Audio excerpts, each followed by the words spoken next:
Hello friends, आप सभी का स्वागत है आज के इस वीडियो क्लास में। और आज के इस वीडियो क्लास में हम लोग पढ़ने वाले हैं बहमनी राज्य। यह हमारा लुसेंट सामान्य ज्ञान का वीडियो सीरीज चल रहा है। अगर अभी तक हमारे चैनल को सब्सक्राइब नहीं किए हैं तो जरूर से जरूर सब्सक्राइब कर लीजिए। चलिए शुरू करते हैं आज के इस वीडियो को, जिसमें हम लोग पढ़ने वाले हैं बहमनी राज्य और ये लुसेंट बुक है। तो चलिए यहाँ पर है कि मोहम्मद बिन तुगलक के शासनकाल में 1347 ईस्वी में हसन गंगू ने बहमनी राज्य की स्थापना की। वह अलाउद्दीन हसन बहमन शाह के नाम से सिंहासन पर बैठा और गुलबर्गा को अपनी राजधानी बनाया। उसकी राजभाषा मराठी थी। देखिए यहाँ पर हमें कुछ बातें याद रखनी है। तो यहाँ पर देखिए सबसे पहली बात कि जो बहमनी राज्य है ये जो था मोहम्मद बिन तुगलक के शासनकाल में ही इसकी स्थापना कर दी जाती है। ठीक है, यानी कि एमबीटी के यानी कि मोहम्मद बिन तुगलक, ठीक है, इसके शासनकाल में ही बहमनी राज्य की स्थापना कर दी जाती है। अब यहाँ पर सवाल आता है कि कब किया जाता है, तो 1347 ईस्वी में 1347 ईस्वी में बहमनी राज्य की स्थापना होती है। ठीक है, इसके स्थापना करने वाले कौन है, तो उनका नाम है हसन गंगू। हसन गंगू ने 1347 ईस्वी में इन्होंने बहमनी राज्य की स्थापना कर दी। ठीक है, अब देखिए यहाँ पर एक बात और आपको यहाँ पर ध्यान रखना है कि इसका अन्य नाम या फिर आप कह सकते हैं कि यह किस नाम से गद्दी पर बैठा, तो यह अलाउद्दीन हसन बहमन शाह के नाम से गद्दी पर बैठा। ठीक है, बहमन शाह के नाम से गद्दी पर बैठा। ठीक है, और इसकी राजधानी यानी कि अपनी राजधानी कहाँ बनाया, तो यह अपनी राजधानी गुलबर्गा को बनाया। ठीक है, और इसकी जो राज्य भाषा थी वह मराठी थी। इतनी बातें आपको ध्यान देना है। ठीक है, चलिए आगे देखते हैं। इसने अपने साम्राज्य को 4 प्रांतों में बांटा। ठीक है, जैसे कि एक तो गुलबर्गा, दूसरा दौलताबाद, तीसरा बरार एवं चौथा जो होगा वह विदर। ये 4 भागों में अपने प्रांतों को बांटता है और शासन करता है। ठीक है, यह बहमनी राज्य के बारे में हम लोग पढ़ रहे हैं। चलिए आगे देखते हैं। इसकी मृत्यु 11 फरवरी 1358 ईस्वी को हो गया। ठीक है, हसन गंगू का, ठीक है ना, हसन गंगू का जो मृत्यु होता है 1358 ईस्वी में इसकी मृत्यु हो जाती है। और देखिए यहाँ पर जो ये नाम है अलाउद्दीन हसन बहमन शाह, इसी के नाम से वह गद्दी पर बैठता है, हसन गंगू।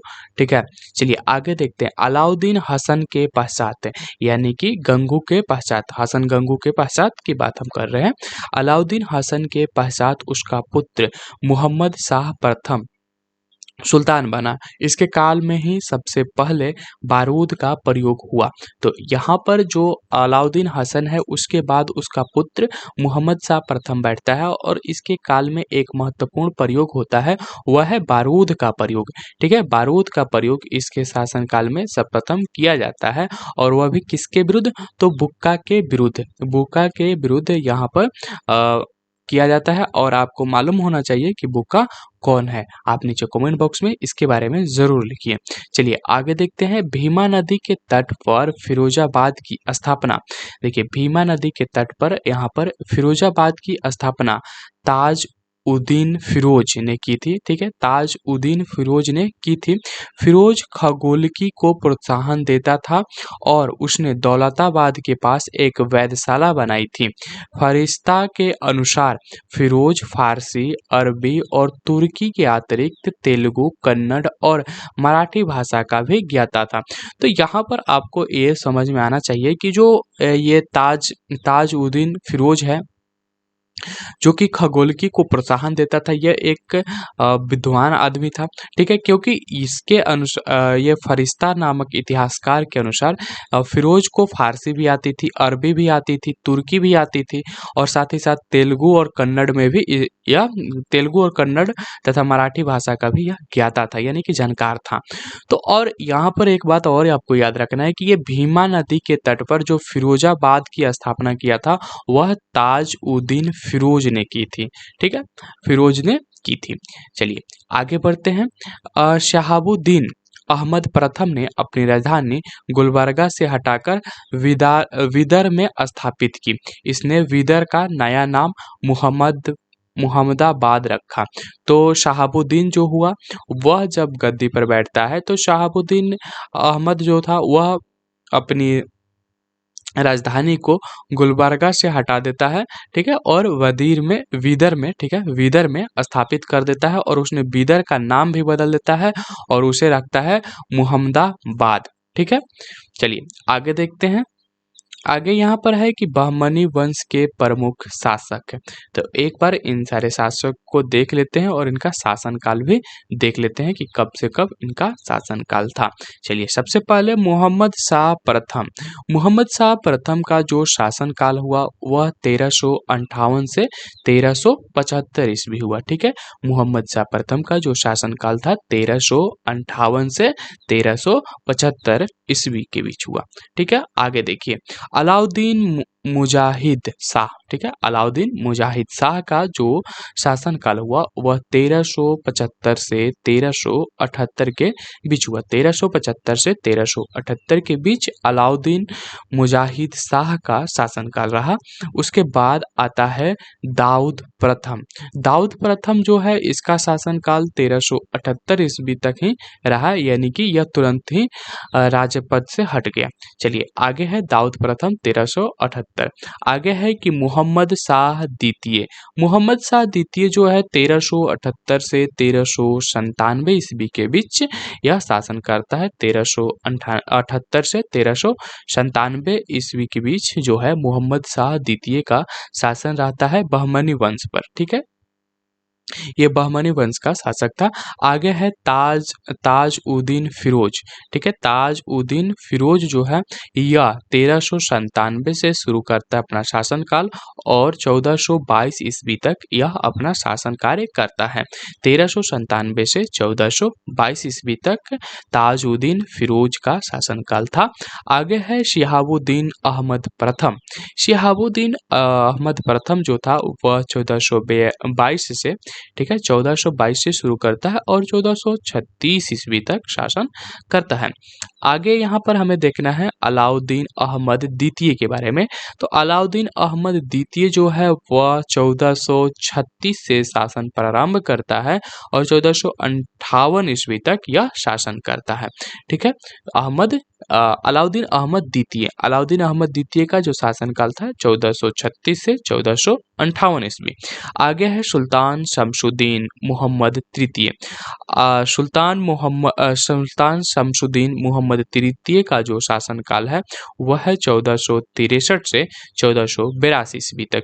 तो ये प्रमुख बहमनी राज्य के जो बहमनी वंश था उसके शासक थे। तो ये आप काल को ध्यान में रखिएगा, इनके कालखंड को। चलिए आगे देखते हैं। मोहम्मद तृतीय के शासनकाल में ख्वाजा जहां की उपाधि से महसूद गावा ईरानी था, ठीक है, को प्रधानमंत्री नियुक्त किया गया। देखिए मोहम्मद तृतीय के शासनकाल में ख्वाजा जहां की उपाधि से, ठीक है, ख्वाजा जहां की उपाधि से महसूद गावा, ठीक है, महमूद गावा को, यानी कि महमूद गावा नाम के व्यक्ति को ख्वाजा जहां की उपाधि देकर उसे प्रधानमंत्री नियुक्त किया गया, ठीक है। और यह ईरानी था, जो महमूद गावा था यह ईरानी था। और महमूद तृतीय के आदेश पर 1482 में 70 वर्ष की अवस्था में महसूद गावा को फांसी दे दी गई। देखिए ये शासनकाल में, इसी के शासनकाल में, महमूद तृतीय के शासनकाल में ही महमूद गावा को प्रधानमंत्री नियुक्त किया जाता है ख्वाजा जहां की उपाधि के साथ। और मोहम्मद तृतीय के आदेश पर ही 1482 में 70 वर्ष की अवस्था में, यानी कि जब महमूद गावा 70 वर्ष की होता है तो उसे फांसी देने का ये आदेश कर देता है। आगे देखते हैं। महमूद गावा ने विदर में एक महाविद्यालय यानी कि मदरसा की स्थापना कराई थी। तो यहाँ पर महमूद गावा के बारे में अगर पूछा जाए कि विदर में एक महाविद्यालय की स्थापना किसने कराई थी तो वह महमूद गावा था, या फिर मदरसे का स्थापना किसने किया था तो वह भी महमूद गावा था। महमूद गावा कौन था? यह प्रधानमंत्री था और इसकी उपाधि क्या थी? ख्वाजा जहां। इसकी उपाधि थी ख्वाजा जहां। और इसकी जो मृत्यु होती है 70 साल की अवस्था में फांसी देकर के कर दी जाती है। और इसके मृत्यु का जो आदेश है वह महमूद मुहम्मद तृतीय के द्वारा दिया जाता है। ठीक है, चलिए आगे देखते हैं। यहाँ पर इसने महाविद्यालय की स्थापना की, मदरसा जो कि, और इसका भवन 3 मंजिला था। इसमें 1000 अध्यापक और विद्यार्थी रह सकते थे। उन्होंने भोजन और कपड़ा भी राज्य की ओर से मुफ्त दिया जाता था। ठीक है, देखिए यहाँ पर जो महमूद गावा था वो प्रधानमंत्री था और उसने एक महाविद्यालय की स्थापना विदर में किया था। और ये महाविद्यालय जो थी यह 3 मंजिला महाविद्यालय थी। ठीक है, और इसमें 1000 अध्यापक और विद्यार्थियों की रहने की सुविधा थी। ठीक है, और साथ ही साथ इन महाविद्यालय में रहने वाले विद्यार्थियों को भोजन और जो कपड़ा था वह राज्य की तरफ से मुफ्त में दिया जाता था, यानी कि फ्री में दिया जाता था कि आप रहिए, पढ़िए, और ये आपके लिए खाना कपड़ा जो है वह राज्य देख लेगा। तो यहाँ पर जो विद्यालय थे, महाविद्यालय विदर में, वहाँ पर 1000 लोगों को मुफ्त में, जो कि शिक्षक और विद्यार्थी हुआ करते थे, उनको मिलता था भोजन और कपड़ा। आगे है रियाजुल इंसा नाम से महमूद गावा के पत्रों का संग्रह किया गया है। देखिए रियाजुल इंसा के नाम से महमूद गावा के पत्रों को संग्रहित किया गया, यानी कि मोहम्मद गावा के पत्रों का जो संग्रह है उसका नाम है रियाजुल इंसा। ठीक है, रियाजुल इंसा क्या है, तो महमूद गावा के पत्रों का संग्रह है। ठीक है, अब आगे बढ़ते हैं। 1470 ईस्वी में, ठीक है, 1470 ईस्वी में रूसी यात्री निकितन बहमनी साम्राज्य यानी कि विदर में, विदर क्योंकि यह अपनी राजधानी बना लिया था इसे, विदर की यात्रा पर आया और इस समय बहमनी राज्य पर महमूद तृतीय का शासन था। ठीक है, यानी कि जब निकितन, यहाँ पर हम बात कर रहे हैं, निकितन जब भारत आता है तो ये रूसी यात्री था। 1470 ईस्वी में जब निकितन भारत आता है तो बहमनी राज्य पर जो राज करता था वह मोहम्मद तृतीय था, यानी कि जो निकितन है वह मोहम्मद तृतीय के शासनकाल में भारत आता है और निकितन जो है वह रूसी यात्री है। यह 1470 में भारत आया था। चलिए आगे देखते हैं। बहमनी साम्राज्य के चारों तरफ, देखिए यहाँ पर है कि बहमनी साम्राज्य के चारों प्रांतों तरफों या अतरफों के प्रांतपति तरफदार उनके विरुद्ध विशेष से जाने जाते थे। देखिए यहाँ पर बात ये कहा जा रहा है कि जो बहमनी साम्राज्य के जो चारों प्रांत थे, यानी कि तरफों या अतरफों के प्रांतपति तरफदार उसके विरुद्ध विशेष से जाने जाते थे। ठीक है, देखिए जैसे दौलताबाद का तरफदार जो होता था वह मनसद ए अली के नाम से जाना जाता था। ठीक है, मनसद ए अली के नाम से जाना जाता। बरार का जो तरफदार है वह माजलिस ए अली के नाम से।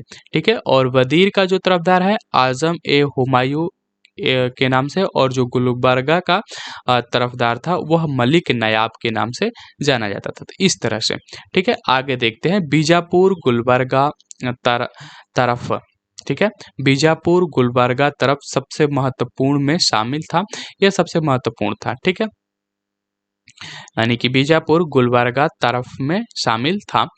इस तरह से आप याद रखिए। आगे है कि कलीम उल्लाह बहमनी वंश का अंतिम शासक था। कलीम उल्लाह जो हुआ वह बहमनी वंश का अंतिम शासक बनता है और इसकी मृत्यु के समय बहमनी राज्य 5 स्वतंत्र राज्यों में बंट गया और इन स्वतंत्र राज्यों से संबंधित विवरण इस प्रकार है। यानी कि कलीम उल्लाह के जो अंतिम शासक हुआ उस समय जो बहमनी राज्य है वह 5 स्वतंत्र प्रांतों में बढ़ जाता है, राज्यों में बढ़ जाता है। और उनके बारे में यहाँ पर इस तरह है, जैसे एक तरफ यहाँ पर राज्य दिया गया है, दूसरा वंश दिया गया है, तीसरा संस्थापक दिया गया और यहाँ पर वर्ष दिया गया है। जैसे बीजापुर जो था वह आदिल शाही वंश के अंतर्गत आता था और इसके संस्थापक यानी कि आदिल शाही वंश के संस्थापक, बीजापुर के आदिल शाही वंश के संस्थापक यूसुफ आदिल शाह हुए और इन्होंने इस वंश की स्थापना 1489 में कर दिया था। ठीक है, आगे है अहमद दनगर। ठीक है, अहमद दनगर अहमद दनगर जो था वह निजाम शाही वंश की स्थापना करता है, यानी कि अहमद नगर में निजाम शाही वंश की स्थापना मलिक अहमद ने किया। ठीक है, मलिक अहमद यानी कि निजाम शाही जो वंश है उसकी स्थापना मलिक अहमद ने किया। कब? 1490 ईस्वी में, 1490 ईस्वी में। आगे है बरार। बरार में इमाद इमाद शाही, ठीक है, इमाद शाही वंश की जो स्थापना है वह फतेह उल्लाह इमाद शाह ने किया था। फतेह उल्लाह इमाद शाह ने इमाद शाही वंश की स्थापना बरार में किया था। कब किया था? 1490 ईस्वी में इसने बरार में इमाद शाही वंश की स्थापना करता है। आगे है गोलकुंडा। गोलकुंडा में जो है कुतुब शाही वंश की स्थापना कुली कुतुब शाह ने किया था। कुली कुतुब शाह ने गोलकुंडा में कुतुब शाही वंश की स्थापना 1512 ईस्वी में किया था। आगे है विदर। विदर में विदर शाही वंश की स्थापना अमीर अली वरीद ने की थी और इसका स्थापना वर्ष था 1526 ईस्वी। तो ये आप ध्यान में रखिएगा। आगे है मुहम्मद प्रथम के मंत्री सैफुद्दीन गौरी ने, ठीक है, सैफुद्दीन गौरी ने केंद्रीय शासन का कार्य कई विभागों में विभक्त किया और उसने 8 मंत्रियों की नियुक्ति किया जो इस प्रकार थे। तो मुहम्मद प्रथम के जो मंत्री हुए सैफुद्दीन गौरी, इन्होंने अपने केंद्रीय प्रशासन को, केंद्रीय शासन व्यवस्था को कई भागों में बांटा और उन्होंने 8 मंत्रियों की नियुक्ति की और जो इस प्रकार हैं। पहला इन्होंने नियुक्ति की वकील ए सल्तनत, यानी कि वकील ए सल्तनत जो मंत्री था वह था दिल्ली के मालिक नयाब के समान हुआ करता था। ये दिल्ली के जो मलिक नयाब हुआ करते थे उसके समान हुआ था। दूसरा इसने मंत्री पद नियुक्त किया वह है वकील ए कुल। ये सभी मंत्रियों के कार्यों का निरीक्षण करता था वकील को छोड़कर, यानी कि इसे छोड़कर, वकील ए सल्तनत को छोड़कर वकील ए कुल जो हुआ करता था वह सभी मंत्रियों का कार्य का निरीक्षण करता था। अमीर ए जुमला यानी कि अर्थ विभाग का अध्यक्ष हुआ करता था। अमीर ए जुमला जो था वह अर्थ विभाग का अध्यक्ष हुआ था।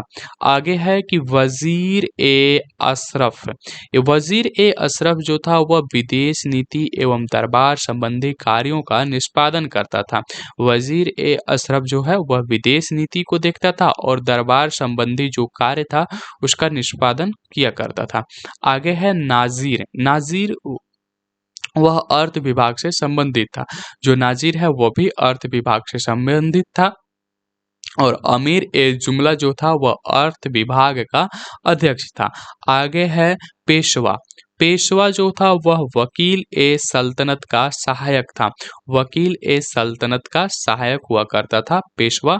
आगे है कोतवाल। कोतवाल जो था वह नगर का मुख्य पुलिस अधिकारी हुआ करता था। तो नगर का मुख्य पुलिस अधिकारी कोतवाल हुआ करता था। आगे है सांद्रे ए जहां। न्याय विभाग, धर्म तथा दान विभाग का अध्यक्ष हुआ करता था। सांद्रे ए जहां न्याय विभाग, धर्म तथा दान विभाग का अध्यक्ष हुआ करता था। आगे है कि सुल्तान के महल तथा दरबार की सुरक्षा के लिए विशेष अंगरक्षक सैनिक दल था जिसे साख ए खेल, ठीक है, साख ए खेल कहा जाता था। यह 4 भागों या नौबत में विभाजित थे जिसके मुख्य अधिकारी सर ए नौबत होता था। देखिए, जो सुल्तान होते थे उनके महल तथा दरबार की सुरक्षा के लिए विशेष प्रकार के सिपाही हुआ करते थे और ये 4 भागों में इनके जो दल थे वह 4 भागों में बटे हुआ करते थे। अच्छा, ये जो थे इन दलों को जो अंगरक्षक थे उन्हें क्या कहा जाता था, साख ए खेल। साख ए खेल के नाम से इन अंगरक्षकों को जाना जाता था, जो विशेष प्रकार के थे, जिनका काम था सुल्तान के महल दरबार की सुरक्षा करना। ठीक है, और ये विशेष अंगरक्षक थे और इन्हें 4 भागों में बांटा गया था। और इन 4 भागों के, ठीक है, इन 4 भागों में जो बटे हुए लोग थे, ठीक है, इनके जो मुख्य अधिकारी होते थे, ठीक है, मुख्य जो अधिकारी हुआ करते थे, उन्हें सर ए नौबत के नाम से जाना जाता था। ठीक है, आगे है कि बहमनी राज्य में कुल 18 शासक हुए और जिन्होंने कुल मिलाकर 175 वर्ष शासन किया। तो यानी कि बहमनी राज्य का जो शासन काल चला 175 वर्ष चला और इसमें कुल 18 राजा हुए, ठीक है, जिन्होंने शासन किया बहमनी राज्य पर। ठीक है, आगे बढ़ते हैं। तो इस तरह से हमारा आज का वीडियो समाप्त होता है। अगले वीडियो में हम लोग बात करेंगे स्वतंत्र प्रांतीय राज्यों के बारे में। ठीक है, स्वतंत्र प्रांतीय राज्यों में जैनपुर के बारे में पढ़ेंगे, फिर उसके बाद कश्मीर के बारे में पढ़ेंगे। तो इस तरह से यहाँ पर हम लोग स्वतंत्र राज्यों के बारे में पढ़ने वाले हैं अगले वीडियो में। तो मिलते हैं अगले वीडियो में, जिसमें हम लोग पढ़ेंगे स्वतंत्र प्रांतीय राज्यों के बारे में।